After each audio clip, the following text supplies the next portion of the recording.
Thank you. Next is Rob Swindell. Councilman Azevedo, I hope I'm pronouncing that right. Before the public comments regarding the accessory structure proposal on the August 18th City Council meeting, you said, actually you asked, and I quote, "What are we putting in our residential zones, our agricultural 120 lots that need to be larger than 864 square feet?"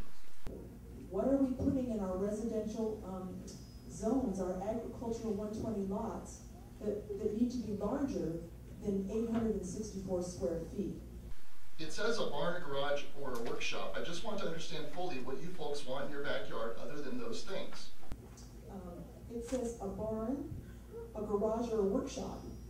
So I just want to understand fully what you folks want in your backyard other than those things. So I just want, when you come up, to explain to me what you feel would be appropriate in the residential lots. So I just hope when you come up to explain to me what you feel would be appropriate in the residential lots. End quote. Several residents stood at a podium just like this one and stated quite clearly that they wanted to retain the freedom to build a garage to protect their motorhome, RV, or trailer.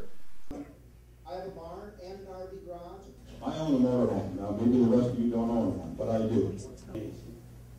But I do have a motorhome, and I like to park it inside. That structure. So if I put up a barn and later on I decide I want to park my RV in there, or I'd love to be able to do that, but we built a barn and an RV garage. After the conclusion of the public comments, Mrs. Azevedo, you stated, and I quote, "I just want you to know that a lot of time went into this. 14 feet was the chosen height because that's the height of a bridge. And so no one can have a motorhome higher than that or they would hit the top of it when they drive. I just want you to know that a lot of thought went into that." It was chosen. I just want you to know that a lot of time went into this. 14 feet was the chosen height of the 864 square feet because that's the height of a bridge. And so no one can have a motorhome higher than that or they would hit the top of it when they drive. So I just want you to know that there's a lot of thought that went into that. End quote. Here are some facts that just a little time and thought should have brought to light. Fact number 1. A full-height California street-legal recreational vehicle is at least 12 feet 8 inches tall and may be as tall as 13 feet 5 inches. Exhibit A, which you should have in front of you, documents the dimensions of some RV and trailer models that are popular with Norco residents. It's 13 feet tall. Well, actually, it's 12 foot 8 inches tall. Fact number 2. A standard full-height RV garage door is 14 feet tall. Exhibit B has some diagrams for standard garage doors that you can purchase.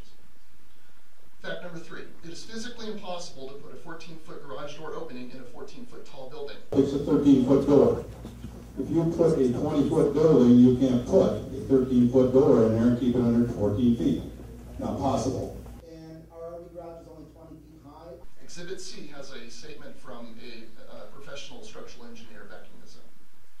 So what the council has voted to approve is a code that prevents Norco property owners from building a full-height RV garage without first obtaining a conditional use permit.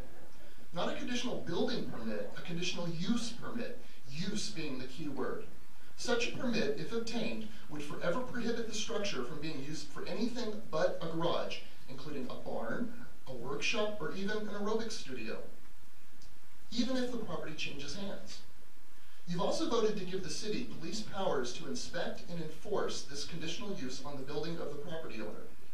You still don't see this as a reduction of property rights? Because this really isn't about property rights.